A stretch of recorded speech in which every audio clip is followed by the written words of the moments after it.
ಸ್ನೇಹಿತರೆ, ಮೀಡಿಯಾ ಮಾಸ್ಟರ್ಸ್ಗೆ ಸ್ವಾಗತ, ಸುಸ್ವಾಗತ. ಗೆಳೆಯರೆ, ಇರಾನ್ ಯುದ್ಧ ಜಾಗತಿಕವಾಗಿ ನಾನಾ ಸಮಸ್ಯೆಗಳಿಗೆ ಕಾರಣ ಆಗ್ತಾ ಇದೆ.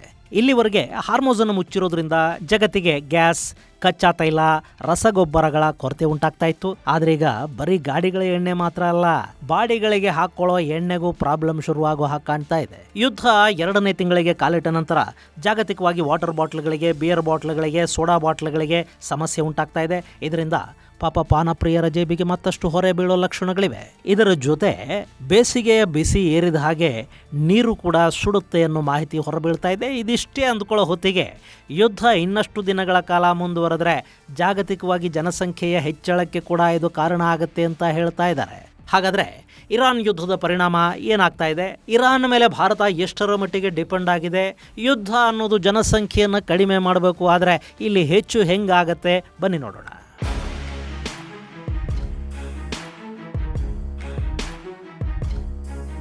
ಗೆಳೆಯರೆ, ಇರಾನ್ ಮೇಲೆ ಇಸ್ರೇಲ್ ಮತ್ತು ಅಮೆರಿಕಾಗಳು ನಡೆಸ್ತಾ ಇರೋ ಯುದ್ಧ ತೀವ್ರ ಸ್ವರೂಪವನ್ನು ಪಡ್ಕೊಳ್ತಾ ಹೋಗ್ತಾ ಇದೆ. ಅಲ್ಲಿ ಅವ್ರ ಮೇಲೆ ಇವ್ರ ಮೇಲೆ ಅವರು ಬಾಂಬ್ಗಳನ್ನ, ಮಿಸೈಲ್ಗಳನ್ನ, ಡ್ರೋನ್ಗಳನ್ನ ಹಾಕೊಳ್ತಲೇ ಇದ್ದಾರೆ. ಇದರ ನಡುವೆ ಬಡವಾಗ್ತಾ ಇರೋದು ಹಾರ್ಮೋಸ್ ಮೇಲೆ ಅರಬ್ ದೇಶಗಳ ತೈಲ ಹಾಗೂ ಇನ್ನಿತರ ಕೆಮಿಕಲ್ಸ್ ಮೇಲೆ ಆಧಾರಪಟ್ಟ ಜಗತ್ತಿನ ನಾನಾ ದೇಶಗಳು. ಈ ಹಾರ್ಮೋಸ್ ಮೂಲಕ ಜಗತ್ತಿನ ಒಟ್ಟು ತೈಲದ ಪೈಕಿ 20% ಆಯಿಲ್ ಮತ್ತು ನ್ಯಾಚುರಲ್ ಗ್ಯಾಸ್ ಸರಬರಾಜಾಗುತ್ತೆ. ಆದರೆ ಈಗ ಅದು 90% ಕಡಿಮೆ ಆಗಿದೆ. ಹೀಗಾಗಿ ಜಗತ್ತು 20% ತೈಲ ಕೊರತೆಯನ್ನು ಅನುಭವಿಸಬೇಕಾಗಿ ಬರುತ್ತೆ.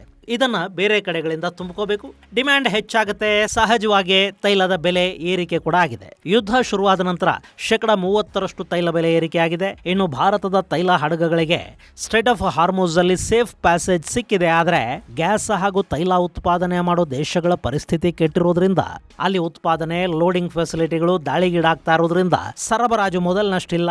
ನಮ್ ಗ್ಯಾಸ್ ಸಮಸ್ಯೆ ಮುಗುದಿಲ್ಲ. ಗೆಳೆಯರೆ, ಭಾರತದಲ್ಲಿ ಇರಾನ್ ಯುದ್ಧದಿಂದ ಕೇವಲ ಪೆಟ್ರೋಲಿಯಂ ಮೇಲೆ ಮಾತ್ರ ಸಮಸ್ಯೆ ಉಂಟಾಗ್ತಾ ಇಲ್ಲ.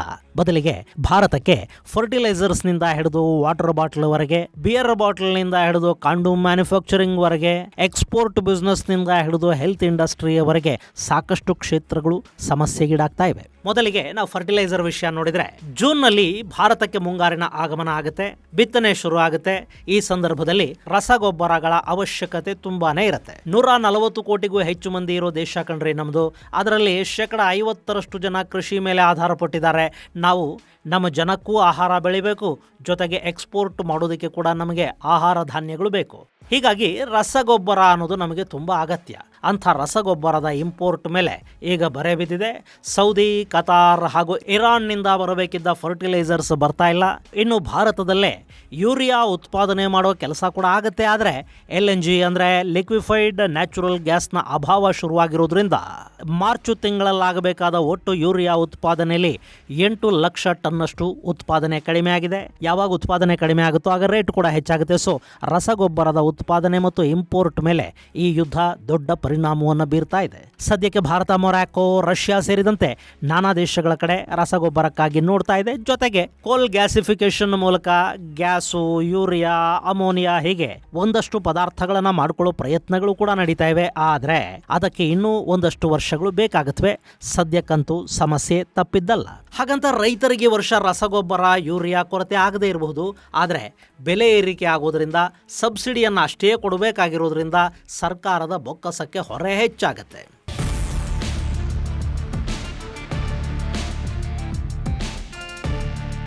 ಇನ್ನು ಈ ಬಾರಿಯ ಬೇಸಿಗೆಯಲ್ಲಿ ಬಾಟ್ಲಿ ನೀರು ಕೂಡ ಕೈ ಸುಡುತ್ತೆ ಅಂತ ಹೇಳ್ತಾ ಇದ್ದಾರೆ. ಯಾಕೆ ಹೀಗೆ ಅನ್ನೋದನ್ನು ನೋಡಿದರೆ, ನಾವು ಬಾಟಲಿಗಳಲ್ಲಿ ನೀರು ಕುಡಿತೀವಲ್ಲ, ಆ ಬಾಟಲ್ ತಯಾರಾಗೋದಕ್ಕೆ ಬೇಕಾದ ವಸ್ತು ಬರೋದು ಇರಾನ್ ಮತ್ತು ಸುತ್ತಮುತ್ತಲಿನ ದೇಶಗಳಿಂದ.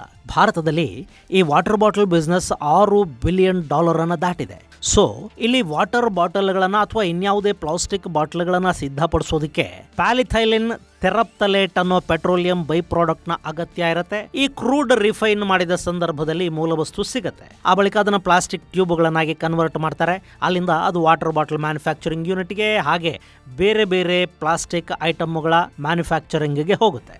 ಇದನ್ನು ಭಾರತ ಇರಾನ್ ಮತ್ತು ಅರಬ್ ದೇಶಗಳಿಂದ ಕೂಡ ಇಂಪೋರ್ಟ್ ಮಾಡ್ಕೊಳ್ತಾ ಇತ್ತು. ಆದರೆ ಈಗ ಇಂಪೋರ್ಟ್ ಸಮಸ್ಯೆ ಉಂಟಾಗಿದೆ. ಸೊ ಅದರ ಬೆಲೆ ಕೆಜಿಗೆ 155ರಿಂದ 180 ರೂಪಾಯಿವರೆಗೆ ಏರಿಕೆ ಆಗಿದೆ. ಹೀಗಾಗಿ ಮಹಾರಾಷ್ಟ್ರ ಒಂದರಲ್ಲೇ 20% ಪ್ಲಾಸ್ಟಿಕ್ ಬಾಟಲ್ಗಳನ್ನು ಸಿದ್ಧಪಡಿಸುವ ಕಾರ್ಖಾನೆಗಳು ಮುಚ್ಚಿವೆ ಅನ್ನೋ ವರದಿಗಳು ಬರ್ತಾ ಇವೆ. ಇದು ಮುಂದಿನ ದಿನಗಳಲ್ಲಿ ವಾಟರ್ ಬಾಟಲ್ ಬೆಲೆ ಹೆಚ್ಚಾಗುವ ಹಾಗೆ ಮಾಡುತ್ತೆ. ನಗರ ಪ್ರದೇಶಗಳಲ್ಲಿ ಕುಡಿಯುವ ನೀರಿನ ಅಗತ್ಯಗಳನ್ನ ಪೂರೈಸಿಕೊಳ್ಳೋದಕ್ಕೆ ಸಾಕಷ್ಟು ಜನ ಬಾಟ್ಲಿ ನೀರಿನ ಮೇಲೆ ಡಿಪೆಂಡ್ ಆಗಿದ್ದಾರೆ. ಹೀಗಾಗಿ ಇದು ಇವತ್ತು ಭಾರತದಲ್ಲಿ ದೊಡ್ಡ ಉದ್ಯಮವಾಗಿ ಬೆಳೆದು ನಿಂತಿದೆ. ಗೆಳೆಯರೆ, ನಿಮಗೆ ಆಶ್ಚರ್ಯ ಆಗುತ್ತೇನೋ, ನಮ್ಮಲ್ಲಿ ಒಂದು ದಿನಕ್ಕೆ ಸುಮಾರು 150 ಮಿಲಿಯನ್ ಲೀಟರ್ನಷ್ಟು ಬಾಟಲ್ ವಾಟರ್ ಖರ್ಚಾಗತ್ತಂತೆ. ಅಂದ್ರೆ ದಿನ ಒಂದಕ್ಕೆ ಕಡಿಮೆ ಅಂದ್ರೂ 15 ಕೋಟಿ ಪ್ಲಾಸ್ಟಿಕ್ ವಾಟರ್ ಬಾಟಲ್ಗಳ ಮಾರಾಟ ಆಗತ್ತೆ. ಇಷ್ಟು ದೊಡ್ಡ ವ್ಯಾಪಾರ ಆಗಿರೋದ್ರಿಂದಲೇ ರಿಲಯನ್ಸ್ ನಂತ ದೊಡ್ಡ ಕಂಪನಿಗಳು ಕೂಡ ನಮ್ಮಲ್ಲಿ ನೀರಿನ ಮಾರಾಟವನ್ನು ಶುರು ಮಾಡಿರೋದು. ಇನ್ನು ಈ ಬಾಟ್ಲಿ ನೀರಿನ ಬೆಲೆ 1-2 ರೂಪಾಯಿ ಜಾಸ್ತಿ ಆದರೂ ಕೂಡ ದಿನಕ್ಕೆ 15ರಿಂದ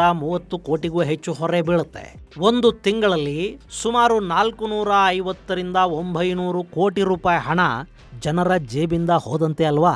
ಸೊ ಯುದ್ಧ ನಡೀತಿರೋದು ಇರಾನ್ನಲ್ಲೇ ಆದರೂ ಕತ್ರಿ ಬೀಳೋದು ಭಾರತೀಯರ ಜೇಬಿಗೆ.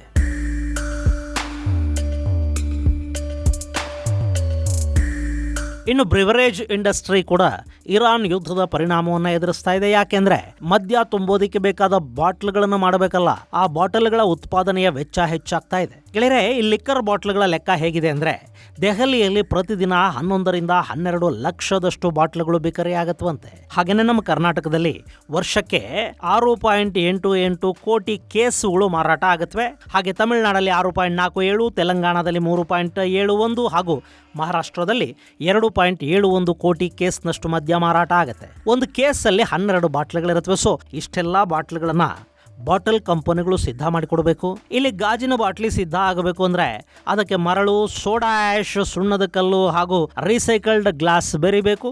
ಅದು ದ್ರವ ರೂಪಕ್ಕೆ ತಿರುಗಬೇಕು. ಅಷ್ಟು ಪ್ರಮಾಣದ ಹೀಟನ್ನು ಅಲ್ಲಿ ಪ್ರೊಡ್ಯೂಸ್ ಮಾಡಬೇಕು. ಅಷ್ಟು ಪ್ರಮಾಣದ ಹೀಟನ್ನು ಅಲ್ಲಿ ಪ್ರೊಡ್ಯೂಸ್ ಮಾಡಬೇಕು ಅಂದ್ರೆ ಅದಕ್ಕೆ ನ್ಯಾಚುರಲ್ ಗ್ಯಾಸ್ನ ಅಗತ್ಯ ತುಂಬಾನೇ ಇರುತ್ತೆ. ನಮಗೆ ಬೇಕಾದ ಒಟ್ಟು ನ್ಯಾಚುರಲ್ ಗ್ಯಾಸ್ ಏನಿದೆ ಆ ಪೈಕಿ 50% ನಾವು ನಮ್ಮಲ್ಲೇ ಉತ್ಪಾದನೆ ಮಾಡ್ಕೋತೀವಿ. ಇನ್ನು 50% ಆಮದು ಮಾಡ್ಕೊಳ್ತಾ ಇದ್ದೀವಿ. ಅದರಲ್ಲಿ ಮತ್ತೆ 42% ಕತಾರ್ನಿಂದ ಬರುತ್ತೆ, 18.5% ಅಮೆರಿಕಾದಿಂದ, 11.1% UAE ಬರುತ್ತೆ. ಈಗ UAE ಮತ್ತು ಕತಾರ್ನಿಂದ ಗ್ಯಾಸ್ ಬರ್ತಾ ಇಲ್ಲ. ಸೊ ನಮ್ಮ ಎಲ್ಲ ಇಂಡಸ್ಟ್ರಿಗಳಿಗೂ ಅದರ ಸಮಸ್ಯೆ ಉಂಟಾಗ್ತಾ ಇದೆ. ಬಾಟಲ್ ಇಂಡಸ್ಟ್ರಿಯನ್ನು ಕೂಡ ಅದೇನು ಬಿಟ್ಟಿಲ್ಲ. ನ್ಯಾಚುರಲ್ ಗ್ಯಾಸ್ ಇಲ್ಲ, ಹೀಗಾಗಿ ಹೀಟ್ ಮಾಡೋದಕ್ಕೆ ಇಂಧನ ಇಲ್ಲ. ಹೀಟ್ ಆಗೋದಿಲ್ಲ ಅಂದರೆ ಗ್ಲಾಸ್ ಸಿದ್ಧ ಆಗೋದಿಲ್ಲ. ಬಾಟ್ಲಿಗಳ ಪ್ರೊಡಕ್ಷನ್ ಕಡಿಮೆ ಆಗುತ್ತೆ, ಡಿಮ್ಯಾಂಡ್ ಅಷ್ಟೇ ಇರುತ್ತೆ. ಹೀಗಾಗಿ ರೇಟ್ ಹೆಚ್ಚಾಗುತ್ತೆ. ಬಾಟ್ಲಿ ರೇಟ್ ಜಾಸ್ತಿ ಆದ ಮೇಲೆ ಎಣ್ಣೆ ಕೂಡ ಕಾಸ್ಟ್ಲಿ ಆಗುತ್ತೆ. ಒಟ್ಟಲ್ಲಿ ಸರ್ಕಾರ ಫ್ರೀ ಕೊಡ್ತೀವಿ ಅಂದ್ರೂ ಅದಕ್ಕೆ ಕಾಸು ಮಧ್ಯ ಪ್ರಿಯರೇ ಕೊಡಬೇಕು. ಯುದ್ಧ ಆದರೆ ಅದಕ್ಕೂ ಹಣ ಇವರೇ ಕೊಡಬೇಕು.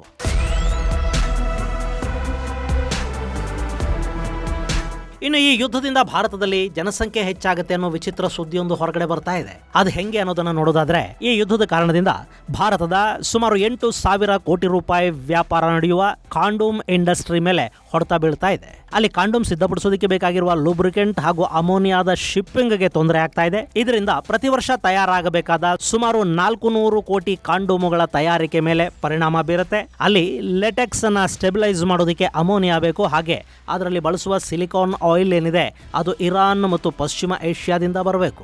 ಯುದ್ಧದ ಕಾರಣದಿಂದ ಆ ರಾ ಮೆಟೀರಿಯಲ್ ಸರಿಯಾಗಿ ಸಪ್ಲೈ ಆಗ್ತಾ ಇಲ್ಲ. ಹೀಗಾಗಿ ಭಾರತದಲ್ಲಿ ಕಾಂಡೋಮ್ ಬೆಲೆ ಹೆಚ್ಚಾಗಬಹುದು. ಇದರಿಂದ ಜನಸಂಖ್ಯಾ ನಿಯಂತ್ರಣದ ಮೇಲೆ ಭಾರಿ ಪರಿಣಾಮ ಕೂಡ ಉಂಟಾಗಬಹುದು ಅಂತ ಹೇಳ್ತಾ ಇದ್ದಾರೆ. ಗೆಳೆಯರೆ, ಯುದ್ಧ ಅನ್ನೋದು ಕೇವಲ ಕಾದಾಡೋ ದೇಶಗಳನ್ನು ಮಾತ್ರ ಇವತ್ತು ಸಮಸ್ಯೆಗೀಡು ಮಾಡೋದಿಲ್ಲ. ಬದಲಿಗೆ ಇಡೀ ಜಗತ್ತು ಸಮಸ್ಯೆಗೆ ತುತ್ತಾಗುತ್ತೆ. ಯಾಕೆಂದ್ರೆ ಈ ಹಿಂದಿನ ಹಾಗೆ ನಾವು ಇಂಡಿಪೆಂಡೆಂಟ್ ಆಗಿಲ್ಲ, ಬದಲಿಗೆ ಜಗತ್ತು ಇಂಟರ್ ಡಿಪೆಂಡೆಂಟ್ ಆಗಿದೆ. ಎಲ್ಲೋ ಏನೋ ಆದ್ರೆ ಅದರ ಪರಿಣಾಮ ಜಗತ್ತಿನಾದ್ಯಂತ ಆಗ್ತಾ ಹೋಗುತ್ತೆ. ಈಗ ರಷ್ಯಾ ಯುಕ್ರೇನ್ ಯುದ್ಧ ಶುರು ಆಯ್ತಲ್ಲ, ಆಗ ಆಹಾರ ಧಾನ್ಯಗಳಿಗಾಗಿ ರಷ್ಯಾದ ಮೇಲೆ ಡಿಪೆಂಡ್ ಆಗಿದ್ದ ಆಫ್ರಿಕಾದ ದೇಶಗಳು ಹಸಿವಿನಿಂದ ನರಳಬೇಕಾಗಿ ಬಂತು. ಹಾಗೆ ಯುಕ್ರೇನ್ನಲ್ಲಿ ಎಣ್ಣೆ ಕಾಳು ಹಾಗೂ ಅಡುಗೆ ಎಣ್ಣೆ ಉತ್ಪಾದನೆಯಲ್ಲುಂಟಾದ ಸಮಸ್ಯೆ ಜಗತ್ತನ್ನ ತಲ್ಲಣಗೊಳಿಸಿತು. ಈಗಲೂ ಕೂಡ ಅದೇ ಆಗ್ತಾ ಇದೆ. ಪೆಟ್ರೋಲಿಯಂ ಹಾಗೂ ಗ್ಯಾಸ್ ಪೂರೈಕೆಯಲ್ಲಿ ಆಗ್ತಾ ಇರೋ ಸಮಸ್ಯೆಯಿಂದ ಸಾಕಷ್ಟು ಪರೋಕ್ಷ ಮತ್ತು ಪ್ರತ್ಯಕ್ಷ ತೊಂದರೆಗಳುಂಟಾಗ್ತಾ ಇವೆ. ಹಾಗಂತ ಇದೇ ಶಾಶ್ವತ ಅಂತಲೂ ಅಲ್ಲ. ಈ ಸಮಸ್ಯೆ ಬಗೆಹರಿದೇ ಇದ್ರೆ ಜಗತ್ತು ಪರ್ಯಾಯಗಳನ್ನು ಹುಡುಕೊಳ್ತಾ ಹೋಗುತ್ತೆ. ಆದರೆ ಅಲ್ಲಿವರೆಗೆ ಸಮಸ್ಯೆಗಳನ್ನು ಅನುಭವಿಸಲೇಬೇಕಾಗುತ್ತೆ. ಹೀಗಾಗಿನೇ ಮಂಗಳವಾರದವರೆಗೆ ಹಾರ್ಮೋಸ್ ತೆರೆಯೋದಕ್ಕೆ ಅಮೆರಿಕ ಅಧ್ಯಕ್ಷ ಡೊನಾಲ್ಡ್ ಟ್ರಂಪ್ ಅಂತಿಮ ಗಡುವನ್ನು ಕೊಟ್ಟಿದ್ದಾರೆ. ಮಂಗಳವಾರ ರಾತ್ರಿ 8 ಗಂಟೆಗೆ ಡೆಡ್ಲೈನ್.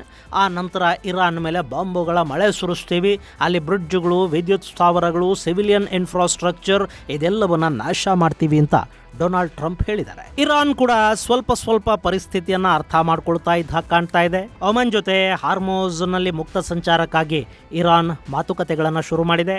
ಈ ಮಧ್ಯೆ ಅಮೆರಿಕ ಹಾಗೂ ಇರಾನ್ ನಡುವೆ ಸಂಧಾನಕ್ಕಾಗಿ ಪ್ರಯತ್ನಿಸ್ತಾ ಇರೋ ದೇಶಗಳು ಕೂಡ ಇರಾನ್ನ ವಿದೇಶಾಂಗ ಸಚಿವ ಅರಾಕ್ಚಿ ಜೊತೆ ಮಾತುಕತೆಗಳನ್ನು ಮಾಡಿದ್ದಾರೆ. ಇರಾನ್ ಇಲ್ಲಿ 45 ದಿನಗಳ ಕಾಲಾವಕಾಶವನ್ನ ಕೇಳ್ತಾ ಇದೆ. ಅಲ್ಲಿಯವರೆಗೆ ಕದನ ವಿರಾಮ ಬೇಕು, ಅಮೆರಿಕ ಹಾಗೂ ಇಸ್ರೇಲ್ಗಳು ಇರಾನ್ ಮೇಲೆ ಮಾಡ್ತಾ ಇರೋ ದಾಳಿಗಳನ್ನ ನಿಲ್ಲಿಸಬೇಕು ಅಂತ ಇರಾನ್ ಡಿಮ್ಯಾಂಡ್ ಮಾಡ್ತಾ ಇರೋ ಸುದ್ದಿಗಳು ಕೂಡ ಬರ್ತಾ ಇವೆ. ಆದ್ರೆ ಇಲ್ಲಿ 45 ದಿನಗಳ ಕಾಲಾವಕಾಶವನ್ನ ಟ್ರಂಪ್ ಕೊಡ್ಲೂಬಹುದು. ಆದ್ರೆ ಕದನ ವಿರಾಮದ ಹೆಸರಲ್ಲಿ ಸಂಪೂರ್ಣವಾಗಿ ದಾಳಿಗಳನ್ನು ನಿಲ್ಲಿಸಿದ್ರೆ ಇರಾನ್ ಮತ್ತೆ ತನ್ನ ಶಕ್ತಿಯನ್ನ ಹೆಚ್ಚು ಮಾಡಿಕೊಳ್ಳೋ ಸಾಧ್ಯತೆಗಳಿರುತ್ತವೆ ಅಂತ ಇಸ್ರೇಲ್ ಭಾವಿಸುತ್ತೆ. ಹೀಗಾಗಿ ಇಸ್ರೇಲ್ ಯಾವುದೇ ಕಾರಣಕ್ಕೂ ದಾಳಿಗಳನ್ನು ನಿಲ್ಲಿಸುವ ಸ್ಥಿತಿಯಲ್ಲಿಲ್ಲ. ಇಷ್ಟರ ನಂತರ ಕೂಡ ಇಲ್ಲಿ ಎಲ್ಲ ಸುಖಾಂತ್ಯವನ್ನ ಕಾಣಲಿ ಅಂತಲೇ ನಾವು ಆಶಿಸೋಣ.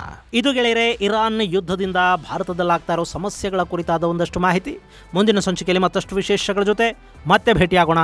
ಅಲ್ಲಿವರೆಗೆ ಜೈ ಹಿಂದ್, ಜೈ ಕರ್ನಾಟಕ.